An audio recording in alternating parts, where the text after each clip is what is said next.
Hello, hello. This is Why Won't My Cat Love Me official. Having my morning coffee after a lovely swim. So I just wanted to tell you a story that I didn't tell you. Obviously, I've told me TikToks on what's happened. But how fucked up is this? The mobility scheme we have in the UK gives people chances to have a car when you've got a disability.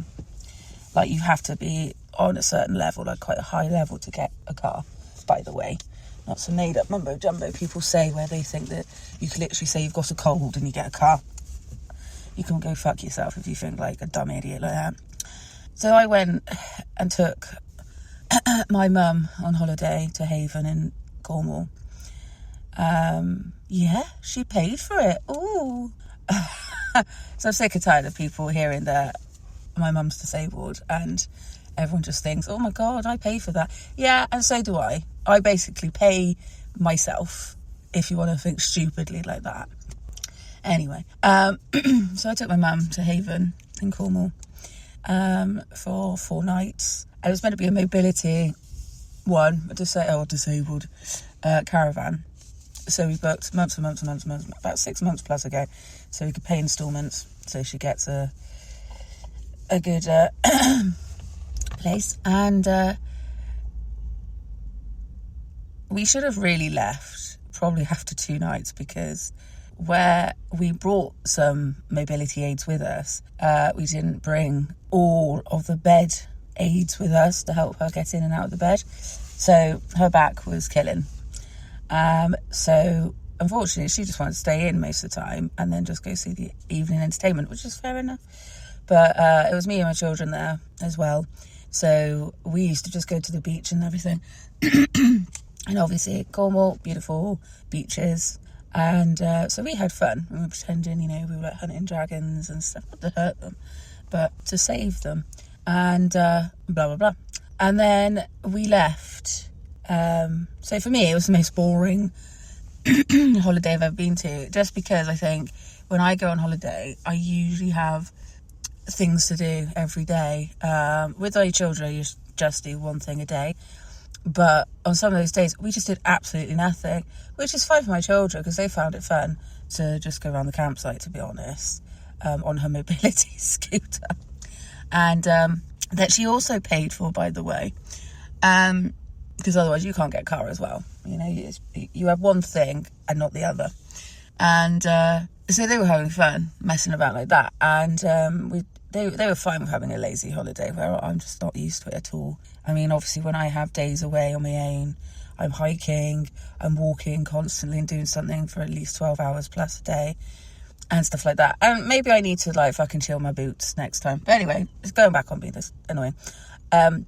So we started getting halfway home to my mum's home, and so it's about an hour and a half away, and the car just keeps saying, oh, it's check your tyre pressure. I was like, oh, well, it's an electric car, then we'll have to find the services with electric car charging, and some of the places in Cornwall don't have them at all. So I was like, right, we'll have to drive on the motorway and we'll have to pull over to the main branded services.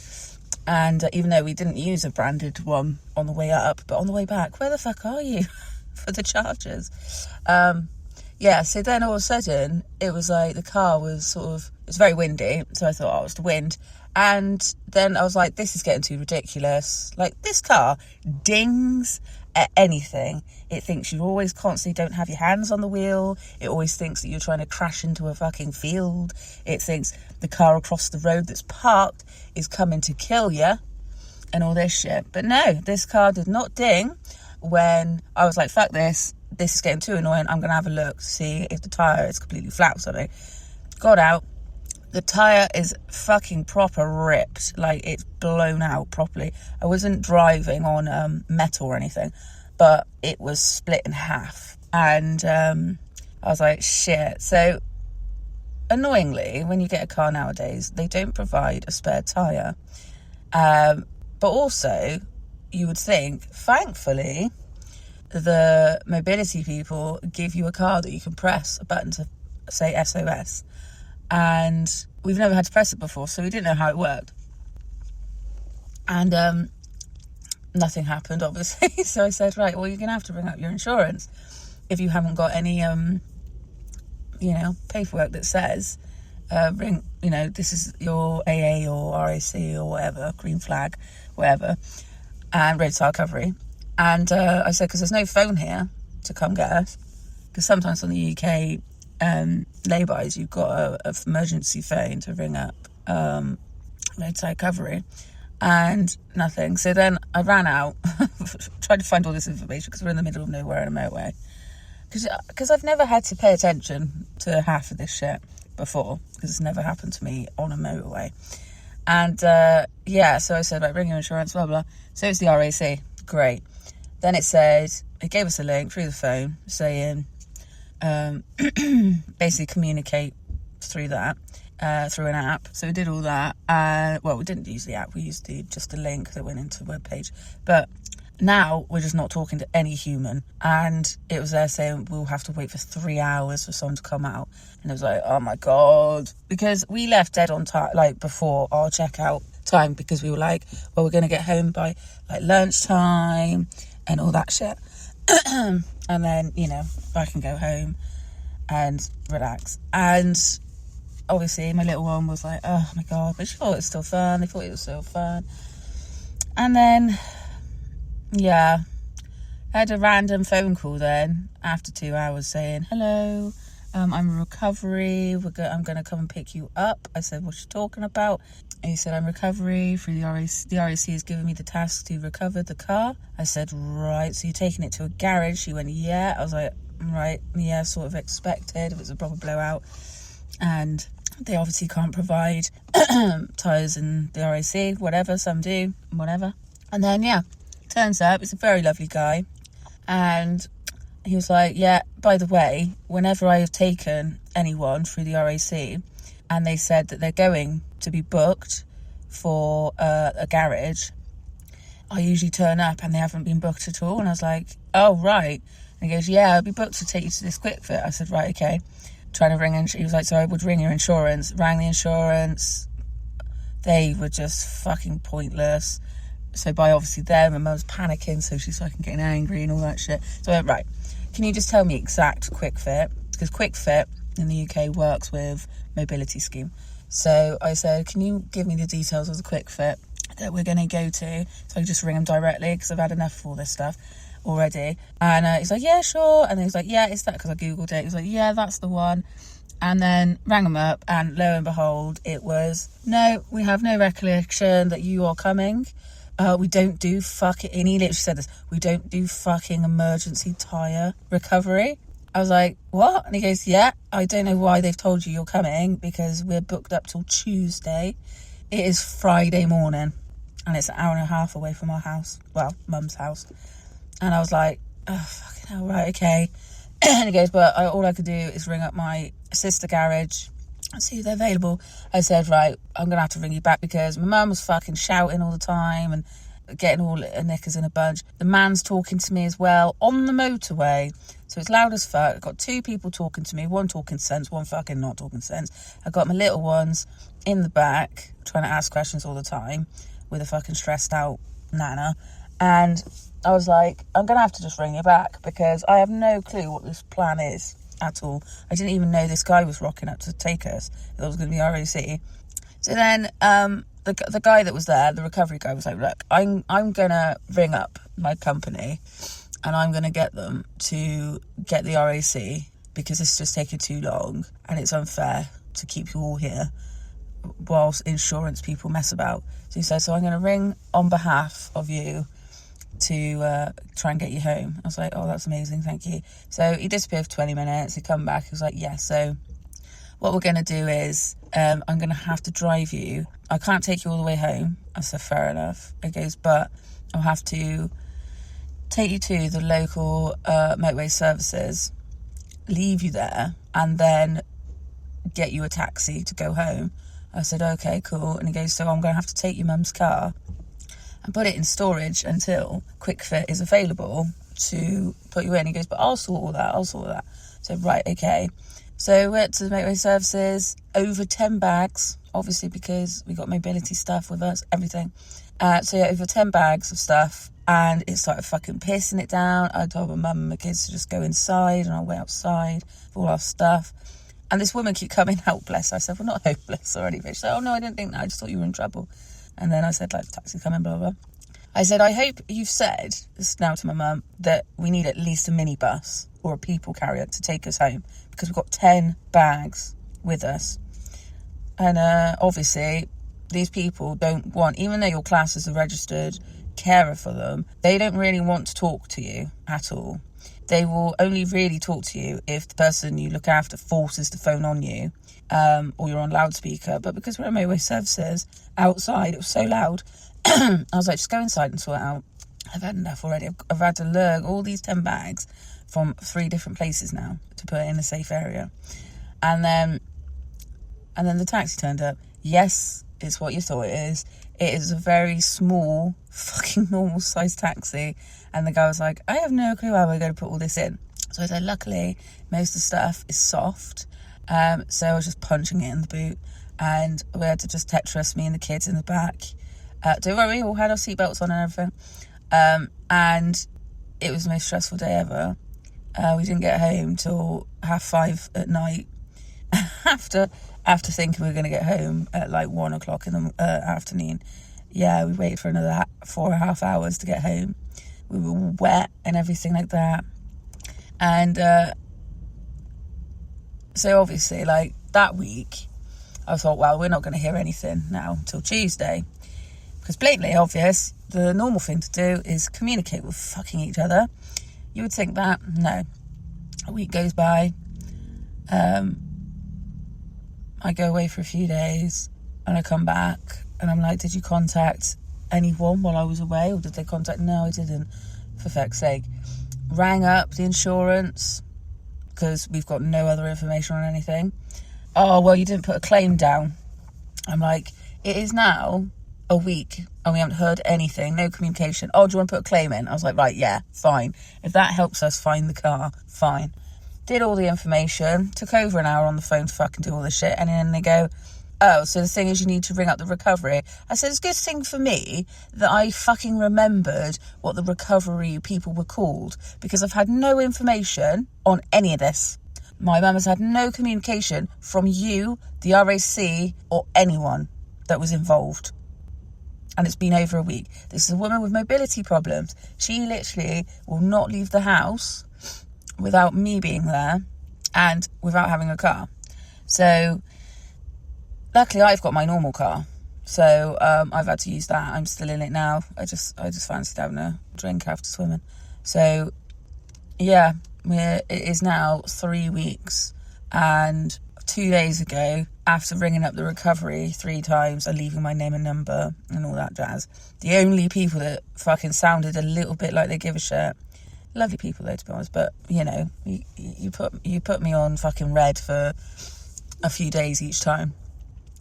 And RAC have heard fuck all from them. The insurance heard fuck all from them until 2 days ago, when I rang up the recovery people again, left my name and number again. I said, I've done this 3 times now, and it's 3 weeks. I said, my mum can't leave her house when I'm not here at all, and we rely on this because she can't get in and out of my car at all. We've had to cancel appointments already. That's not even like an exaggeration. We generally had to cancel 3 appointments already, because it's follow-up tests and stuff. So it was meant to be like part 1, this appointment, part 2, the second appointment, then part 3, third appointment. So it's like all connected to the same appointments. I said, I've had to cancel 3 important appointments now. And so they were like, once again, right, I will see where the hell the car's gone, because it said it's gone to Quick Fit 2 weeks ago. But yes, it hasn't been updated on the system that it's gone there. I said, right, okay, thank you. Then randomly, my mum then got a random little message saying, we will recover this car 2 days ago. Yesterday. We will recover this car, and then it will take 3 to 5 working days to bring it home. So it will be about 4.5 weeks, if it generally is 3 to 5 days, because I'm not betting on that they count the weekend, that it will be about 4.5 weeks of them not bringing this fucking car home. And my mum has been like a fucking hermit. Of course, she hasn't left the house at all. I've had to do all the shopping on my own. And we've had to cancel appointments and things like that. It's ridiculous that you're meant to be top priority there, aren't you, if you're disabled in the because the reason why you got a car is because it's your only means, because my mum can't get in and out of transport at all. She took ages to get out of and in the taxi. Like, when I was stressed, by the time the taxi came to pick us up, and I was like, I'm not fucking waiting for hours on end to get a lift from someone I know. I said, so I'm not paying hundreds of pounds to get me home, when they said they're going to supply a free thing, because the recovery couldn't take us home.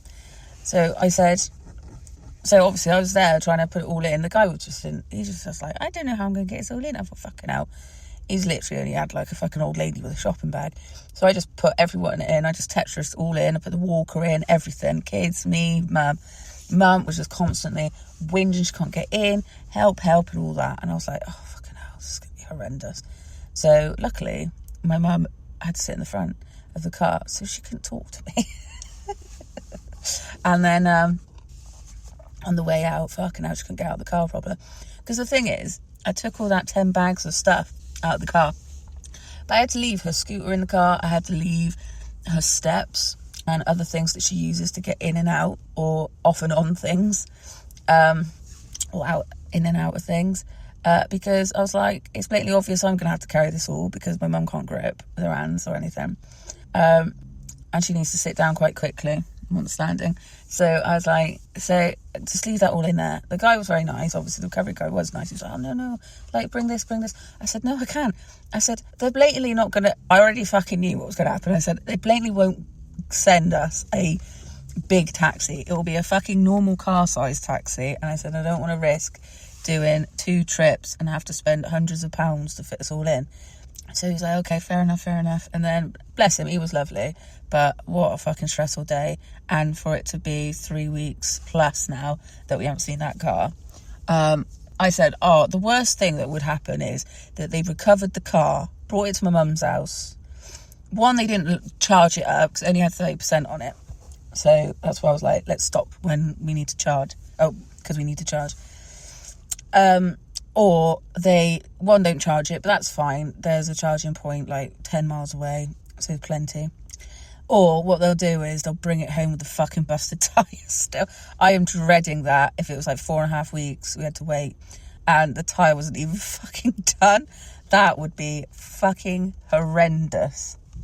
Fucking horrendous if that was the thing. It would be heartbreaking. Because it's like we would have to still get the RAC to come out to take us to the local quick fix, which is luckily like 10 minutes away by car. Or we'd have to get the RAC out again to do it at her home. It's fucking fuck this.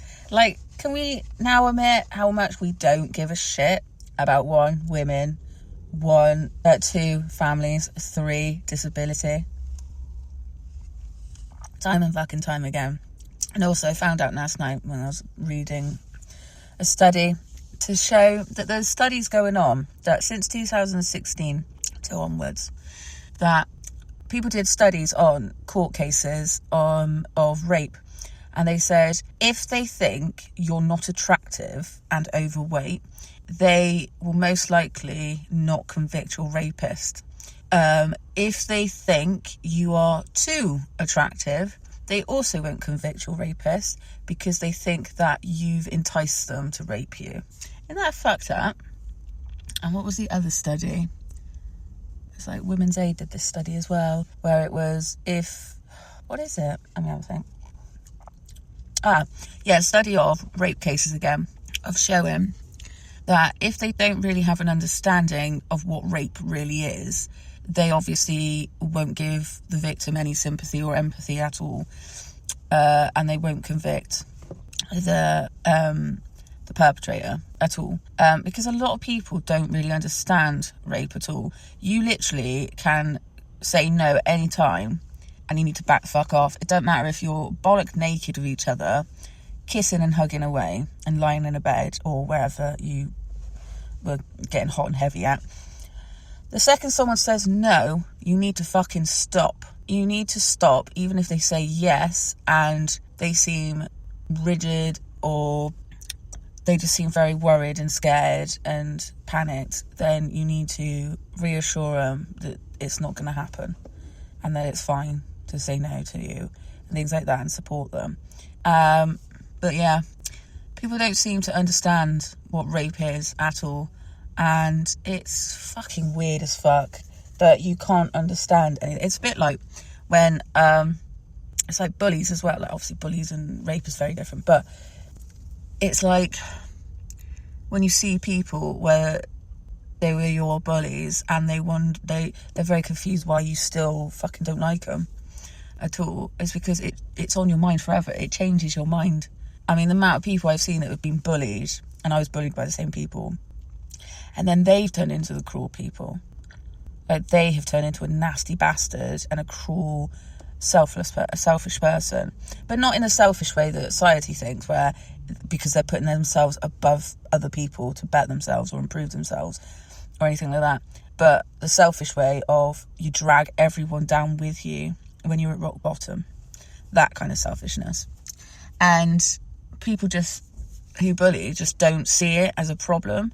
You even get fucking excuses still of people going, oh, well, it builds you up. Bullying builds you up. Fuck off. If you got bullied, these people that bullied, you wouldn't fucking be on this world. Because whenever then I've tried to put my foot down and I've told on people, well, obviously everyone thinks I was a rat then, the amount of times you burst into fucking tears and all, I know obviously that's a tactic, but you generally burst into tears and you haven't got over yourself at all for months on end about me ratting you out. It's like, I can't see you getting bullied because you are weak. Weak people bully, and they see different, unique people running their own life in their own world and everything, and they get very jealous of people.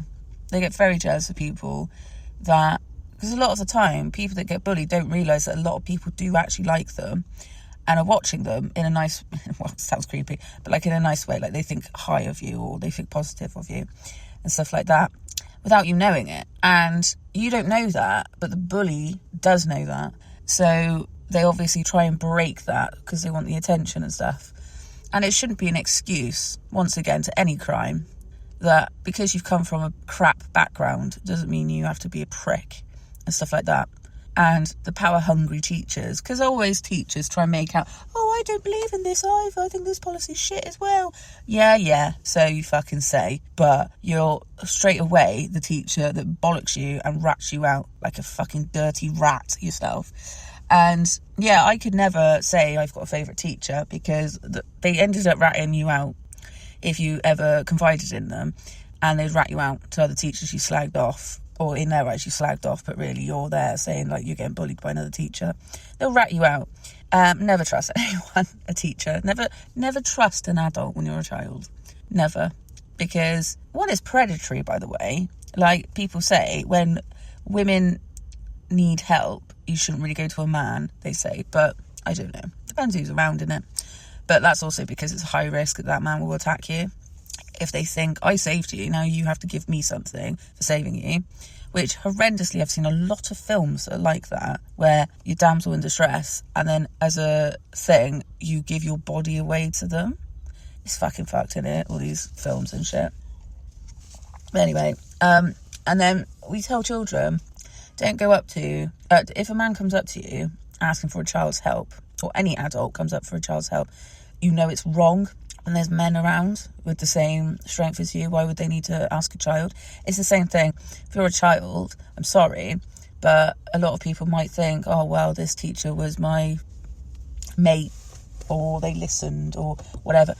Most likely, they took the piss out of you. I'm sorry, but they probably took the piss out of you. Or you were their little golden star that makes them feel great when they're probably horrible people and other stuff.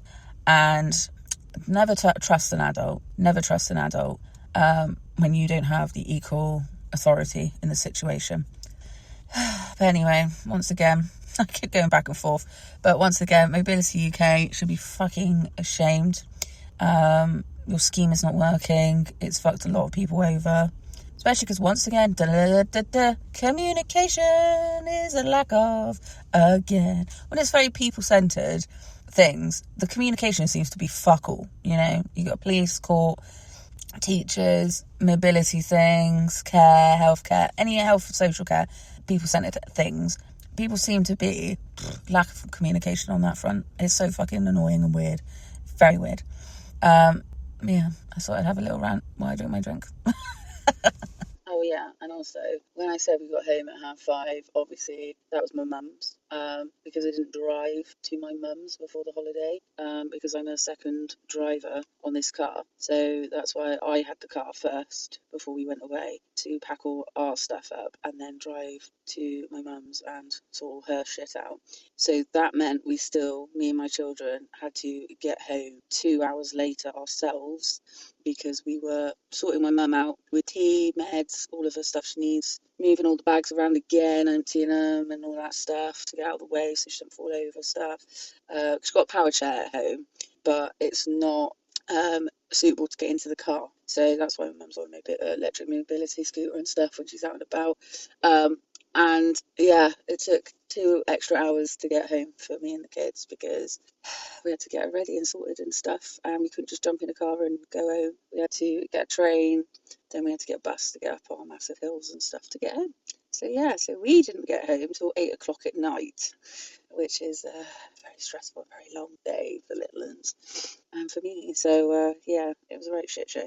So during my Broken Society series I'm doing, I'd like to also come out with a proper facts and censors.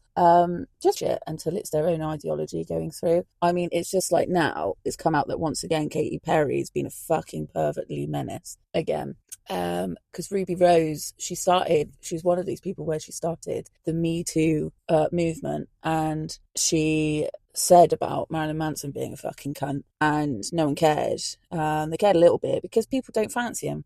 They idolise him, so that's why some people, I think, more believed her, because he's not a good looking guy. Same as like with Katy Perry, she fucked over some nuns. Now I fucking hate religion as it is, but I've said about this before, where she like fucked up some nuns so much that one of them actually fucking died. And she's at it again, where Ruby Rose has said that she got sexually assaulted by her years ago, and again, silence on it, all because people fucking like this woman. Apparently, I don't know why you fucking like this woman at all. It's, yeah, you know, like no sympathy that she was with Russell Brand at all. And she's never come out to say that he was abusive. I think she said before that he's controlling sounding, so sympathy there for her. And, you know, problem is as well that she said that we better have a quick divorce, and, you know, you're not going to expect any money because I know too much about you. That basically she knew a lot of his fucking disgusting secrets, and that is a pick me. So many people I hear that have ended a relationship, not just a romantic one, but a friendship, and they've said, you need to leave me alone or don't sue me because I will air your laundry out. And it's like, so you always knew then? You know, it's very hard to fucking support these people when they're like that. But yeah, so hopefully Ruby Rose gets justice. You know, like, I'm sick and tired of this injustice shit that's still going on all the time, and we don't want to stand on women's side anyway. And, you know, it's stupid when men and pick-me girls say, oh, if a woman did crime, you don't fucking give a shit. We do. Oh, we fucking do. But you choose to ignore it and then give a shit about a trend to say one crime and think, there you go, women are worse than men sort of attitude. It's like, no, we're all fucking corrupt anyway. Even if we say that we're not racist, unfortunately we've all been brought up racist and having a hierarchy and stuff. I mean, like when I was watching the comedy show earlier today, Everyone Else Burns, and it is on about a religion, with Simon Bird from In-Betweeners, and it just makes me laugh when he's like, oh yeah, you're my heir. What are you going to heir? Like, what you're going to inherit is stupid bald haircut, because like, what? We always think of ourselves, we always sort of talk about ourselves much higher than we have. It's so weird when men are just like, oh yeah, but I need a son to carry my name. And it's like, no, you don't. If you have a daughter, she can choose to keep her name. If you're a prick, she probably doesn't want that name anyway. And yeah, I still just don't get it. The hierarchy thing, that's patriarchy for you though, isn't it? Same as like this fucked up shit that obviously like Netflix and all these other apps that show us all these cults that we've got. And obviously Gen Z now are the highest. They've signed up to churches because they all believe that they're much higher than they are, as a masculine, I don't fucking know what you want, patriarchy thing, where they think that they are entitled to control a girl or a woman. That's why you've joined up to churches. It's not because you give a shit about God or Jesus or what the fucking made up shit is going on about. It's the fact that you think you can still control people, especially children and women, through it. And you think then, because you've joined a church, most likely you'll get married to someone that is brainwashed into the religion, when no one would fucking look at you twice in the real world. And that's why they try and stop you doing things individually and on your own without saying it's in the name of God and all that shite, because they don't want you to take credit for your own self, and they don't want you to realise that being told what to fucking do all the time by dirty old men and dirty old women that give themselves fucking made up imaginary friend titles, they want your money. They want they want to control you so they can have your fucking money. They couldn't give two fucks about you, by the way. They couldn't give two fucks about you. The amount of people that I know that are religious and they're just fucking massive alcoholics, and they go completely opposite to what they're meant to be spouting, and they bully and pester you and all that shit. And I already told them a story of the last people that came to my house thinking I should join their fucking cult. And I said that I was abused by religious people, and they go, oh yeah, we hear that all the time. Oh yeah, but God could be a woman, you know? Like, you can't even stick to your own fucking rules. You can't see fucking changing it. But yeah, it's just a fact as well, like with these religions as well, in any country, police don't touch them. And it's probably because they're probably getting money out of it somewhere. Because they're not religious. They just want control and money, like everyone else. So yeah, it's just all these like cults that just proves all the time, oh, there wasn't enough evidence to, even though there was people ringing up the police saying a man is getting married to an underage, a little minor, a child. And it's quite telling when they all say young women. It's quite telling, because it shows you don't give a shit, because a 10-year-old is not a young woman. A 10-year-old is a child. And yeah, hundreds and hundreds of reports on calls, and no one gives a shit. They only have to give a shit because someone's gone undercover and put it out in the media, and then all of a sudden everyone does the legwork, but then everyone credits the police and the court after. And it's like, no, because they didn't even get any. It's like Giselle Pellicott, okay? She found everything. I'll say it again. She found everything about what was going on with her. And then everyone still credits the fucking police. Oh, well, at least there's some good of them. No, I'm sorry. But if you also say that you believe in families, especially children, you wouldn't be in the police. You wouldn't. Because how can you stand there and still arrest people that are protesting against genocide, even though it's meant to be against the law now? And you still stand there and say, oh, I'm just doing my job. We'll get another job then. Everyone likes to say that to everyone. We'll get another job then. But certain people they don't say that to, which is state-run shit, because we're told to be proud of it. I can't remember what the other was going to make then. Jesus. But yeah, there's just always so much evidence of people that do crime and they don't do anything about it. Oh, that was the other thing. Laws are only there to protect the state to not get sued, not the people. They're not there to support people at all. The sheer fact that a woman got thrown from a 40-foot drop out of a window from an ex-partner and he only got 5 years. Fuck off. All these people that fucking murder each other, rape each other and all that, and they get fuck all, or because they pleaded guilty very early on that instead of 20 years they now just do 10 or 15 years. Fuck off. But it's funny enough, isn't it? The second it's against the state or the banks or something big like that, someone that's got authority in, that we've been told in our eyes have got authority, all of a sudden you get a very extreme jail sentence. Because I was watching again documentaries on people taking the piss out of the Celtic Tiger era in Ireland, where people would banks just allowed you to get money left, right, and fucking centre, and people used to just buy obviously tons of houses to flip properties, and then obviously they can retire early and stuff. And so many people, like solicitors, were fucking people over because you had to go through solicitors to go to the bank to say that they're trustworthy people to buy these houses, and the solicitors would take cut, they would steal from people. One guy, he got done for €65 million.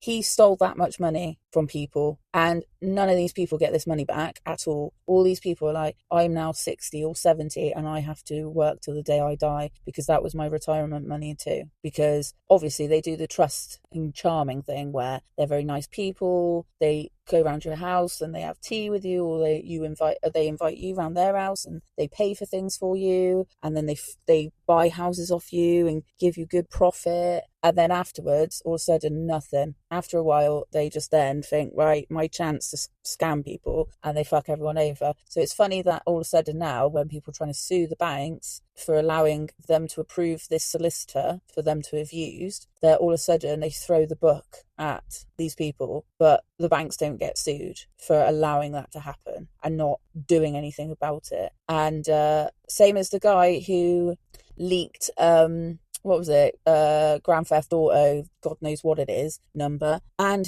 he leaked it like on a fucking fire stick in a hotel room as well. Even when the police had him under arrest, they put him in a hotel, and he did it through a fire stick on the hotel fucking TV. Now that is fucking intelligent, because I can't get that fucking hotel TVs. I fucking hate them, trying to connect them with my phone when they said that they can do. And so applaud to him, but he was only 18 and he is now in a lifetime mental institution, just because he hacked and shown 10 to 30 seconds of an advert that was going to come out of Grand Theft Auto, not even gameplay or anything. He didn't show anything after that, and he is now, this is in Britain by the way, this happened like last year, and he's going to be in a mental institution for the rest of his fucking life now. How fucking mad is that? That is fucking insane. And yet I would say fucking use him in your company, in Rockstar, to use for hackers. Use him, give him a very good wage, and use him to prevent hacking and security problems and stuff like that. Like, what the fuck? He's only 18. Fucking hell. And yeah, mad, isn't it? Mad. The second you're against, if they want something off you, you have to quickly give them what you need to give them. But if you are asking back from things, it takes fucking years to do. It's ridiculous. It's ridiculous, capitalism. It's ridiculous, our systems completely. And we're still promoting people to fight against each other over it. It's fucking ridiculous, isn't it? Fucking ridiculous. Anyway, true freedom isn't about ending the patriarchy for women. It's about dismantling all systems of oppression for everyone. If we don't strive for collective liberalism, then we risk penetrating new forms of subjugation.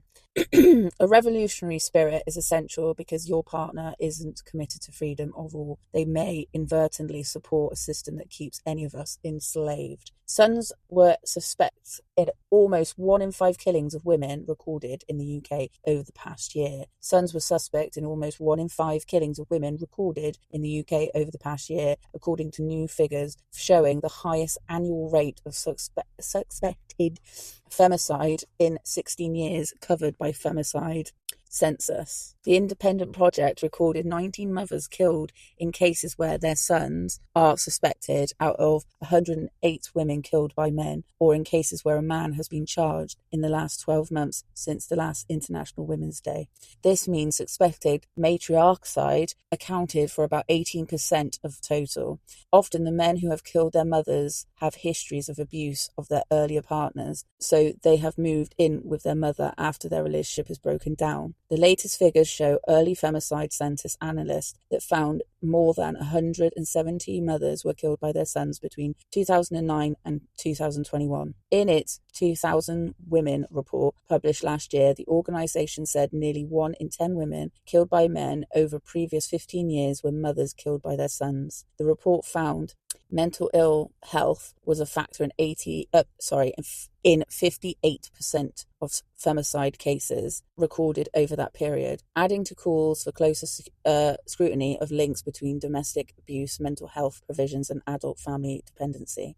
The government has been said that the strategy is backed by £1 billion, including £50 million for therapeutic support for children victims of sexual abuse, £19 million for councils to provide safe housing for domestic abuse survivors, and £550 million to support victims and witnesses through the criminal justice system. With the names of 108 women set to be read out in parliamentary record, the latest figures are expected to sharpen calls for the most specific policy responsible of killing the mothers by sons, as well as a renewal attention to the pressures facing mental health services, housing support, and specialist charities working with women at risk. A survey from King's College London has revealed some depressing data from their 23,000 participates. 29 Nation survey into attitudes and beliefs on gender roles for International Women's Day 2026. 31% of Gen Z men born between 1997 and 2012 believe that women should obey their husbands, and 33 believe that men should have final say on important decisions with the relationship. That is a stark contrast to boomer men born between 1946 and 1964, where 13% believe women should obey and 17% though men should have the final say. There are a variety of other findings, and the fascinating one that exposes the hypocrisy of many of the masculinity influencers. That is, although Gen Z men are twice as likely as boomer men, 24% versus 12%, to believe women should not appear too confident or self-sufficient. 41% of Gen Z men are ironically almost likely to believe that women should have a successful career, are more attractive to men. Women's Aid and ORB survey into influencers and attitudes, which found that amongst young people aged between 18 and 25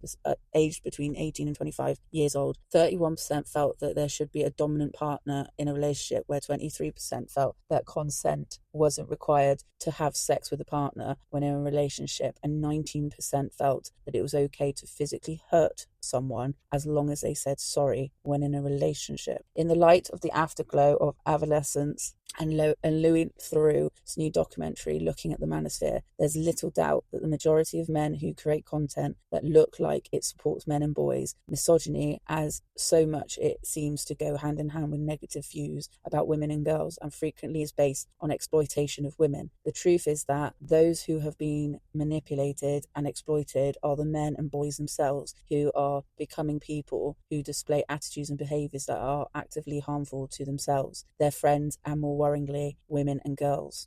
And then we have Norma, head chef, resigns from restaurant because of abuse allegations. I fucking hate that word. I can't hardly fucking say it sometimes. But also, I hate that you have to say that word. It's stupid. Former employees have accused the chef of creating a toxic work environment, including verbal and physical abuse, according to the media reports. The fine dining establishment, which is based in Denmark, has been preparing for a Los Angeles residency. There we go. But corporate sponsors pulled out after the abuse claims and protests outside its pop-up location.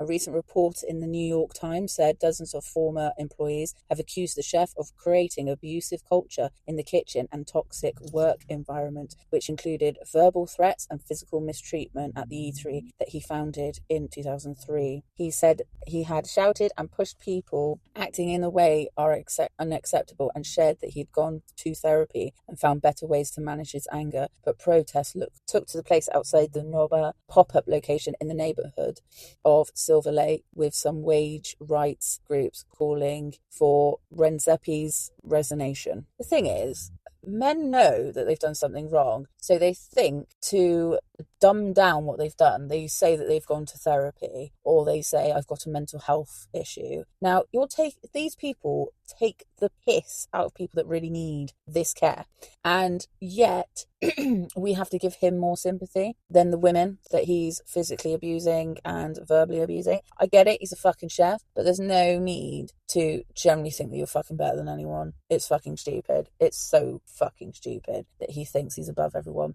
you know?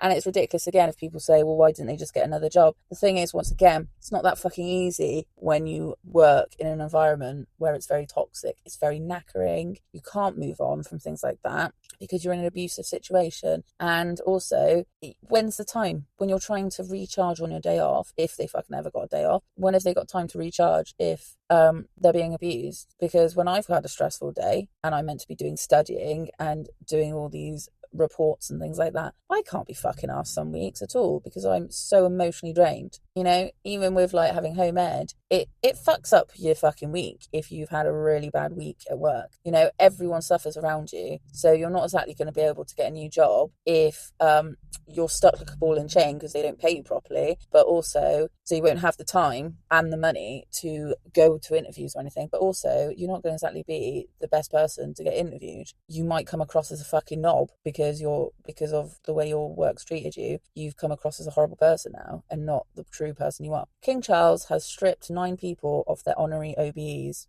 which is Officer of the Order of the British Empire, titles, including former sportsman who had an MBE removed after he pleaded guilty to domestic abuse charges. While the decision isn't made likely, the King can remove people from the honorary titles and has already done so 9 times this month. Usually it's done to people who have criminal convictions, misconduct, or struck off from regulatory body. Scottish rugby player Stuart Hogg, who had been given an MBE, has had it removed because he pled guilty to domestic abuse charges against his then estranged wife Gillian. He had been awarded MBE in 2024 New Year's honours for his service to rugby, but has now been cancelled and annulled. I remember that. I remember when there's some people that generally act really cocky and you think, oh my God, I bet he's a wanker in real life. And then he seemed to calm down. Because it's like that a lot in sport. When you're the underdog, you seem to have such an anger problem. And then you've obviously when you started winning, you can obviously buy a fucking coach to tell you to fucking calm it because it's not going to look good in your image. Stuart Hogg was a very highly skilled bloke. He's a very talented rugby player, but I do think that a lot of people get put on a pedestal, especially in rugby. I only really watch rugby and hurling and GAA. And in rugby, when you're the favourite, they really put you on a pedestal. Like, they give you everything. They give you too much of everything. And then when you watch a match, they go on and on about you. And then you perform fucking shit because they've put you on a pedestal. And then you can tell that no one else has had the fucking love and care and pampering as much as they have. Because, unfortunately, the uncapped people just don't hit it because they're not getting all the proper training as much as Mr. Number One favouritism here. And I'm glad that he is not in rugby. I'm glad I haven't seen his face as a presenter for anything that I know of. I'm glad I haven't seen him pop up with advertisement. And I haven't seen his name ever since he got convicted for his abuse to his ex-wife. And he was like, the thing is, he was stalking her as well. Like, he was being a dirty stalker and then just physically and verbally abusing her and then texting her all the time and everything. Even when they were married, they was doing the same apparently. And it's disgusting that so much is covered up because of money. Once again, because of money. Because if you heard that they were doing shit like that when he was actually playing for Scotland and playing for Exeter and stuff, you wouldn't support that. I know a lot of fucking blokes would be like, well, what does she do for him to do that? Because a lot of you fucking morons do that, and it's so weird. But it's fucked up. It's fucked up that you generally think like that. And yeah, I'm glad I haven't seen Stuart Hogg's name again on anything since he has been told he's guilty of it all. Yeah, so I don't like the royal family. I haven't for a few years now. I find the history interesting. Obviously, everyone finds it interesting and very confusing why we still have it. But yeah, obviously, the last few years, I really, really, really anti-royal, and I couldn't give a shit. Like I said, I also don't give a shit about Diana. I'm fucking sick and tired of fucking still hearing her name. She is not the first person that held the hand of someone with HIV or AIDS. The lesbians were the first ones in the 80s in the fucking big ass AIDS and HIV horrendous shite issue going on because no one fucking cared that they were the first people that cared for gay men, and everyone still goes, oh, I hate the royals, but oh, Diana, she was still a fucking princess, my love. She was still using that. Plus, remember, she went out with a fucking horrible family after as well. Remember that? But no, you don't want to remember that. It's once again, it's selective liking again, isn't it? And loathing, which is fucking stupid. But anyway, so the other people are Ian Ashbold. He received an MBE in 2016. It was stripped due to criminal conviction. Lloyd Hamilton received MBE in 2011, stripped due to criminal conviction. Angela Middleton received in 2019, stripped due to bringing the honours system in disrepute. Nigel O'Connor received in 2015, stripped due to professional censure. Tony Riley in 2011, stripped due to professional censure. Paul Rose received in 2002, stripped because of a criminal conviction. Anant Shah, 2020, stripped due to honours system in disrepute. Graham Trey, oh my god, I can't read my own fucking writing here. Trey Weller received an MBE in 2010, stripped to a conviction. Stuart Hogg, 2024, stripped due to criminal conviction. Good, but it's still not fucking enough, really, is it? It's still not enough.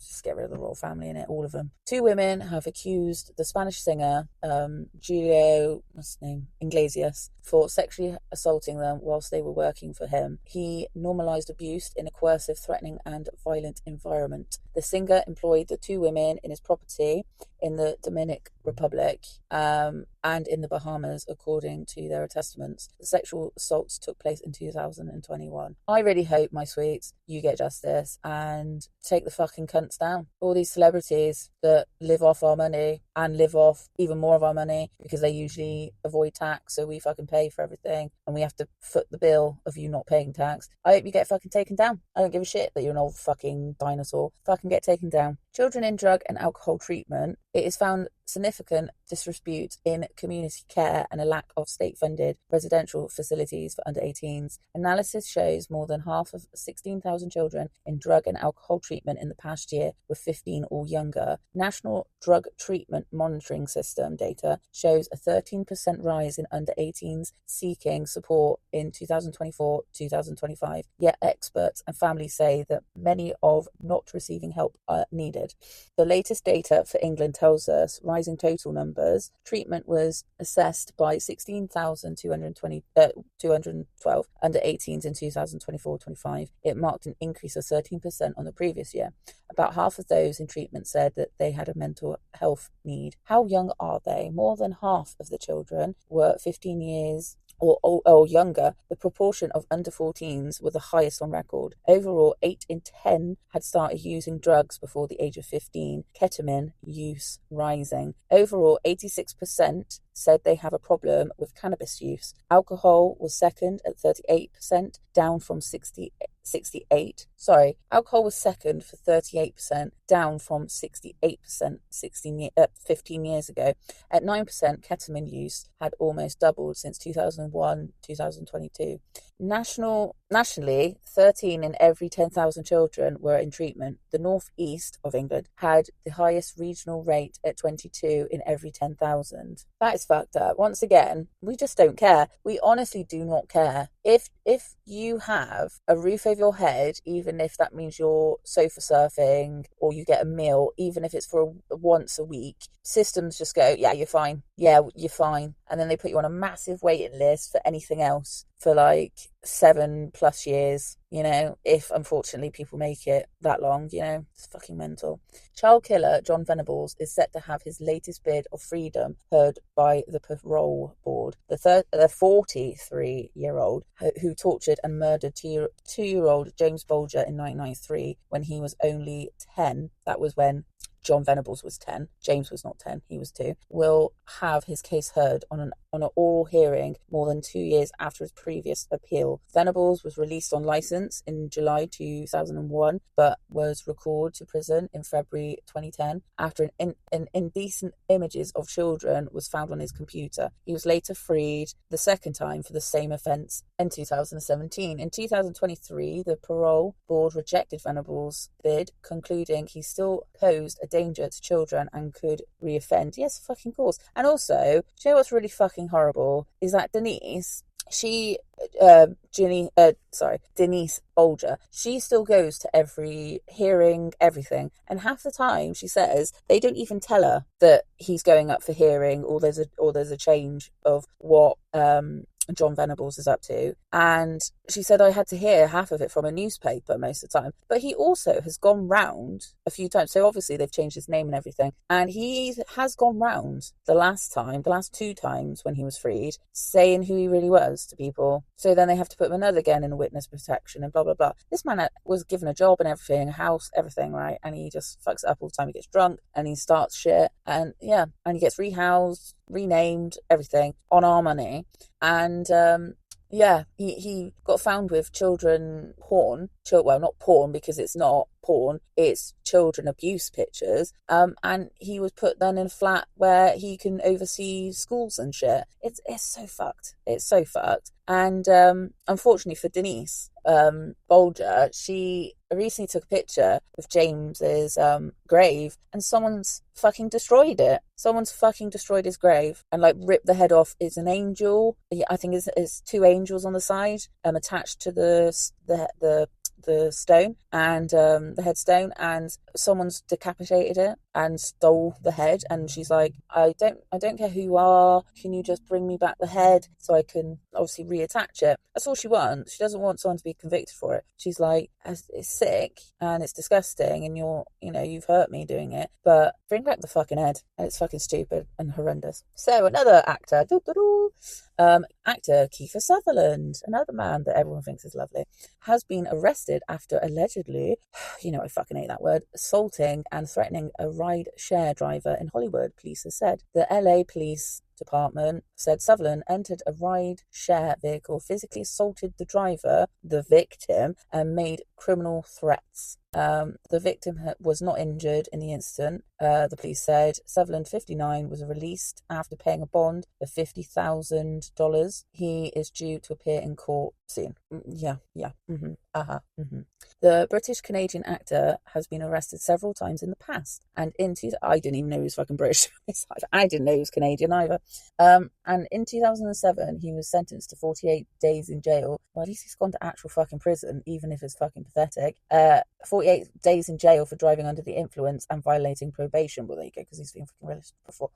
He was arrested for assault in 2009, although the charge was later dropped. Probably threats. It's obvious it's threats. When it's dropped, it's because people have threatened the victim to say they're going to fuck them up, or they're going to sue their ass, or they're going to ruin their life and shit like that.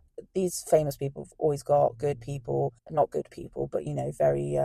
they're very good at their job, people. If it's not their lawyer, it'll be their marketing team and all that around them that's forced them to drop it. And the most recently arrested after making an illegal U-turn in Hollywood in 2020, sorry. See, just don't give these celebrities anything. They get free shit as it is, and they get put on a pedestal. Yes, I understand. He probably sounds like he's got an alcoholic situation because of stress, but you've got enough money and enough people around you to fucking stop that. People need to start getting in trouble for babysitting celebrities that aren't fucking doing anything to stop them being cunts. An ambulance volunteer has recalled how she was sexually assaulted by a patient who grabbed and tried to kiss her after responding to a 999 emergency call. Now, I'm going to quickly jump in with my story. My story is a bit fucking creepy as fuck. That is quite normal for anything to do with healthcare, unfortunately, where you get assaulted, or people really try and push the friendship thing on you, or they think that you're more than friendship on you when you're looking after someone. Including, I have had people get excited at me and try to, make out that, oh yeah, you need to do this care on me today, in the private area, let's say, because there were some times where I had to bathe people, and if they can't do it themselves and it's in their care plans and all that, and the risk assessments are done and then you do wash obviously body parts. But I had a scary moment where there was one kid who he had no mobility below the waist, and his arms also wasn't fully able, so you had to hoist him over the bath everywhere. And he was 15, And let's say he started getting excited and he was like, oh yeah, have you washed me? Or you tried to kiss you and stuff. And you're like, right, no, I've had enough of this. So yeah, so I used to have his mum in the room with me because I was like, he's underage and I don't feel happy to be in this situation, you know? And then in the end, I just had to say, I'm sorry, I'm going to have to, the boy was lovely. The whole family were lovely. It was a single mum with 2 boys and they were lovely people. But obviously, unfortunately, when you are female, he used to get excited and try and get pervy. So I said, I'm sorry, I'm going to have to refuse this care because unless it's when I'm just going over there to cook him tea, get him off the bus from school, and, you know, do after school activities at his house, I said, I can't do personal care with him like that. Otherwise, yeah, you get people where they just literally try and grab you, or they're brought up in a very old fashioned way and they see you as an object. So woman or man there as well. Like there's some women that were like bedbound and they came from India, like British army colony bullshit. And they just get so racist and they will get so sexist very quickly and very high and mighty and stuff. And it's just like, what the fuck? Like, surely, like, I understand it's embarrassing that you got these people doing personal care with you and everything else with you and you can't do it yourself. So you're frustrated and I understand that. But to full blown go misogynistic and racist at people just because you were brought up privileged don't mean shit. I couldn't give a fuck if you're disabled or not. You don't fucking talk to people like that. Even so that I even pretended with one person that I was married to a black guy. They literally watched Jeremy Kyle after their shower and I was doing their hair. They went so racist. And I wasn't married or anything, and I just pretended I was married to a black guy. And then they were like, "Oh no, not you though. Like, I'm not against you being with the black." Well, they weren't saying black guy; they were saying whatever. And I said that's why I brought it up. That's why I said I'm married to him, and he's black, because they were saying very racist shit and saying how disgusting it is that people are having relationships with each other. Oh, it's so fucked. It's so fucked. These people get brought up in these were older people as well, so they got brought up in institutions which were run by religious people. So, you know, you can already see there you go, how really 24 hours a day, how really people in religion speak, that they burnt it on people's brains to be racist, sexist, ableist, everyone's a fucking devil and sinner and disgusting freak, including yourselves, kind of thing. It's fucked. It's so fucked in care. But anyway, back to this.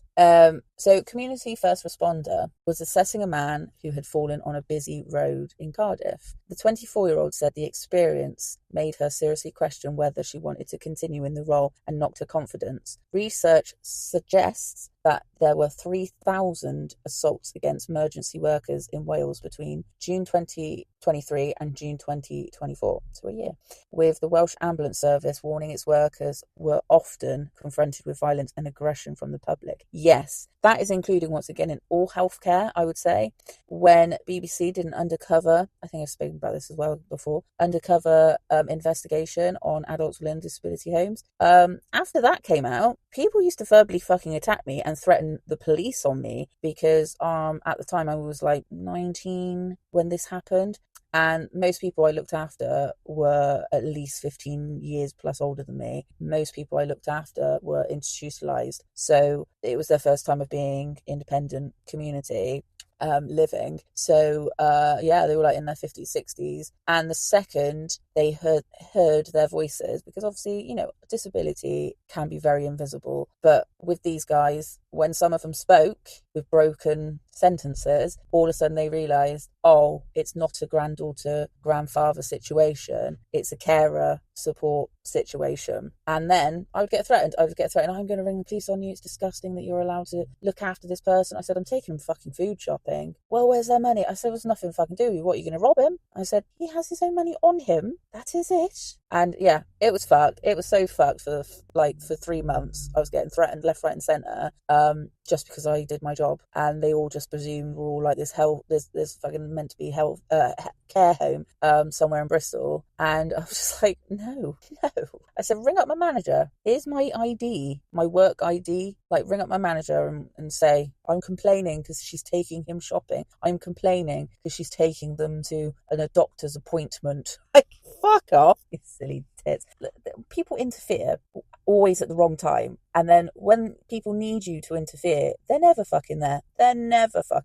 Being in situations where people watch and walk away all the fucking time, and yet when the situation doesn't need to be sorted, or there's no situation at all whatsoever, people put their fucking noses in everything. It's fucking annoying. Anyway, so the Welsh Ambulance Service warning workers were often confronted with violence and aggression from the public. Community first responders attend 999 calls in their community and administer first aid before an ambulance arrives. They are trained to administer oxygen therapy and CPR, as well as the use of defibrillator. Emily, who waived her right to anonymity,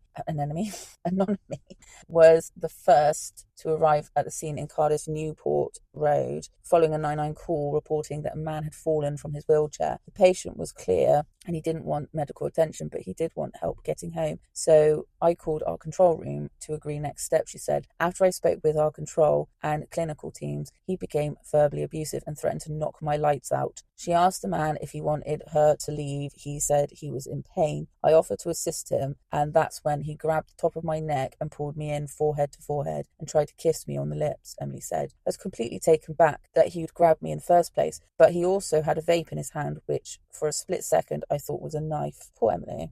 Craig Burgess, 48, from Cardiff, was arrested and charged with sexual assault. He was found guilty in May last year and was sentenced to a community order at Cardiff Magistrates Court earlier this month. He was also fined £60, ordered to pay £100 compensation, and remain on the sex offenders register for 5 years. There have been numerous efforts to tackle abuse against emergency workers. In 2018, the maximum sentence under the Assault Emergency Workers Offences Act, which could be applied by the Magistrate Court, was doubled from 6 months to 12 months in prison. In 2022, the maximum sentence could be applied to Crown Court to increase to 2 years. It's not very good, is it? It's still not good enough, is it? That is pathetic. They only had to pay that, plus he's on a register list. But we all know how much people ignore registers and restraining orders and everything. Like, he's not going to give a shit. He's not going to give a shit at all. It's fucking disgusting that we're like that.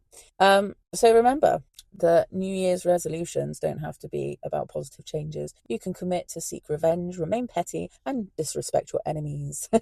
We grow up in a capitalistic, misogynistic, and patriarchal societies, so we only realise when we are either parents or when we're over 30 years old, when we live our own lives. That's why we need not to sugarcoat things for new generations, or blindly see things and choose to ignore it at the time, and it doesn't affect you, because it will. So my name is This is Why Would My Cat Love Me? I am a crazy moaning woman on this podcast, which is called What Boggles My Mind, or as I call it, chats. Don't really like calling it podcast. I like doing this to show awareness about how we should normalise bad behaviour and attitudes in the whole world. I'm a chatter, I'm an artist, I'm a writer, I'm a home educator, I'm a reenactor. I've been a carer for over 20 years, and my saying is always listen, learn with empathy. Live your own life. If you're not hurting yourself and not hurting others, go for it. Come along on my rant and raves, and anything you'd like to know or have any questions, please comment below or DM me or whatever, and introduce yourself of where and when and what and why. And I would love to get a good discussion going, as I don't think we do that enough nowadays. Let's educate each other, listen, learn with empathy, and not shout and hate each other. Cheers. So I'm on TikTok as Why Won't My Cat Love Me, YouTube Why Won't My Cat Love Me Official 1. I'm on Patreon if you want to give me some little loving. Why Won't My Cat Love Me Official. I'm on buymeacoffee.com, Why Won't My Cat Love Me. And this is done through acast.com on Why Won't My Cat Love Me. And I can also tag in any hotlines, helplines, needed lines, if you wish, I always like to tag this in for Ireland, the UK, sometimes more international for me as well. I like to help everyone as possible. We need to make sure we're keeping each other safe because the world is already shit, as we know. And as we know, rich people always want us to fight amongst ourselves as it is and hate each other instead of hating them for screwing us over. So do look after each other. As you can hear, I'm in a car park having a drink. And all the boy racers have come out now, all revving and raving and ranting. So I'm going to go now because it's all getting a bit crazy cuckoo bananas here. And have a great day, night, morning, lunch, tea, dinner, wherever, whenever you are. Why, how, where, what, why. And I'll speak to you all soon. But yeah, please comment what you would like me to fucking rant and rave about, because I have got pages and pages and pages of stuff I've been tottling down for like a year, and I haven't even got through half of it. So I've got plenty to fucking still rant and rave about. And as we know, the world does not shut up about negative stories. So I will fucking talk about my opinions and my facts with that. So yeah, love to everyone. Free Palestine, Sudan, Congo, Iran, we're with you, sweet. Afghanistan, every fucker that we have ruined with my whiteness. I'm sorry, and I hope you all get free, justice, love, care, respect. Everyone is a prick with money, lots and lots of money. People that don't pay tax, you're a knob. I don't like you. And pay fucking tax, for fuck's sake. Come on. And I really hope that everyone in the whole wide world gets complete free healthcare. That would be amazing for everyone. And I really do hope they start fucking opening those files, Epstein files, and finally getting people in trouble. I laughed when Pam Bondi is finally sacked. I laughed and laughed, but we know for a fact she's still going to have a job, isn't she? A good job for licking fucking arse Donald Trump's asshole or his colostomy bag for months and years. So we already know that she'll be safe, unfortunately. I'm going to get a good pension and all that shit. But always believe someone if they are going through trauma, and please listen to each other, learn with empathy. Back the fuck off if you don't know certain subjects as well. Just literally bite your tongue and just listen, and you'll find out quite quickly that other people have completely different situations to yourselves. And